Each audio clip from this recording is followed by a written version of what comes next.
Hello friends, இன்றைக்கி நான் உங்களுக்காக ஒரு ஸ்வீட் ரெசிபி தான் செஞ்சு காமிக்க போகிறேன். மேரேஜ்லலாம் பிரியாணி கூட கண்டிப்பாக இந்த ஸ்வீட் வச்சு தான் சர்வ் பண்ணுறாங்க. அந்த அளவுக்கு எல்லாருக்குமே இது ஒரு ஃபேவரட் டெசர்ட் ஆயிடுச்சு. வாங்க இது எப்படி செய்யணும்னு பார்க்கலாம். ஒரு 10 நிமிஷத்தில் செஞ்சு முடிக்கிற அளவுக்கு ரொம்பவே ஈஸியான மெத்தடில் உங்கள் கூட நான் ஷேர் பண்ணியிருக்கேன். ஸோ வீடியோவை ஸ்கிப் பண்ணாமல் கடைசி வரைக்கும் பாருங்கள். வீடியோக்குள்ளே போகிறதுக்கு முன்னாடி நீங்கள் என்னோடய சேனலை இப்போ தான் ஃபஸ்ட் டைம் பார்க்குறீங்கன்னா மறக்காமல் சப்ஸ்கிரைப் பண்ணிக்கோங்க. பக்கத்தில் இருக்கிற பெல் ஐக்கனும் ப்ரெஸ் பண்ணிக்கோங்க. இப்போ வாங்க வீடியோக்குள்ளே போகலாம். இதுக்கு ஒரு 10 பிரெட் பீசஸை இந்த மாதிரி குட்டி குட்டியாக ஸ்லைஸ் பண்ணி எடுத்து தண்ணி வச்சுக்கோங்க. ஒரு பேனில் ஆயில் அல்லது கீ ஆட் பண்ணிக்கோங்க.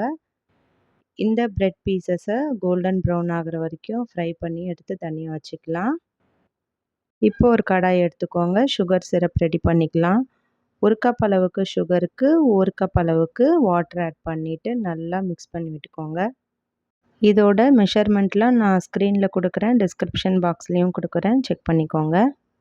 சுகர் சிரப்புக்கு பாகுபதம்லாம் எதுவும் தேவையில்லை. இந்த மாதிரி நல்லா நுர பொங்கி வரணும். சர்க்கரைலாம் நல்லா கரைஞ்சி வரணும். அவ்வளோதான். இதுக்கு பாகுபதமே தேவையில்லை. ரொம்ப ஈஸியாக செஞ்சு முடிச்சிடலாம். ஒரு 10 நிமிஷத்தில் செய்யக்கூடிய ஒரு சூப்பரான டெசர்ட் இது. இப்போ சர்க்கரைலாம் நல்லா கரைஞ்சதும் சிம்மில் வச்சுட்டு நம்ம ஃப்ரை பண்ணி வச்சுருக்கிற பிரெட் பீசஸை இதில் ஆட் பண்ணிக்கலாம். இப்போ சுகர் சிரப்போடு இந்த பிரெட் பீசஸ்லாம் நல்லா மிக்ஸ் பண்ணி விட்டுக்கலாம். கொஞ்ச நேரத்துலேயே இந்த பிரெட் பீசஸ்லாம் அந்த சுகர் சிரப்பை நல்லா சோக் பண்ணி எடுத்துக்கும். அது வரைக்கும் சிம்லேயே இருக்கட்டும். இப்போ ஒரு மூடி போட்டு மூடி லோ டு மீடியம் ஃப்ளேமில் வச்சு ஒரு 5 மினிட்ஸ் வரைக்கும் குக் பண்ண விடலாம்.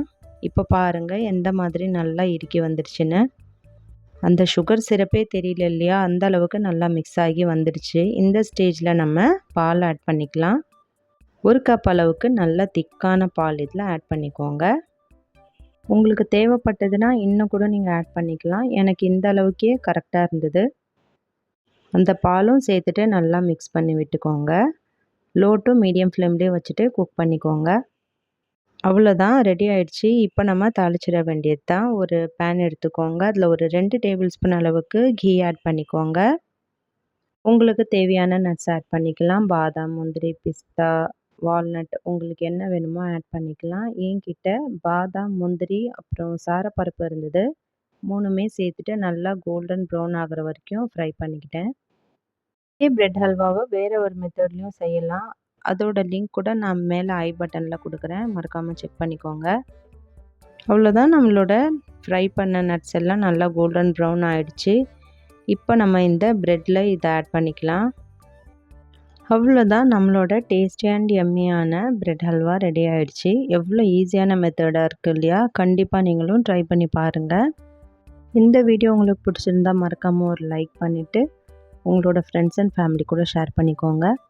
மறக்காமல் என்னோடய சேனலை சப்ஸ்கிரைப் பண்ணிவிட்டு என்னோடய சேனலை சப்போர்ட் பண்ணுங்கள்.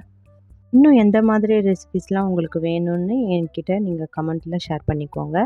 என்ன நீங்கள் இன்னும் இன்ஸ்டாகிராமில் ஃபாலோ பண்ணலன்னா மறக்காமல் ஃபாலோ பண்ணிக்கோங்க. டிஸ்கிரிப்ஷன் பாக்ஸில் லிங்க் கொடுக்குறேன்.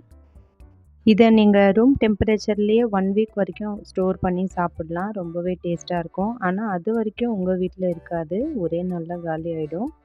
கண்டிப்பாக ட்ரை பண்ணி பாருங்கள். தேங்க்ஸ் ஃபார் வாட்சிங்.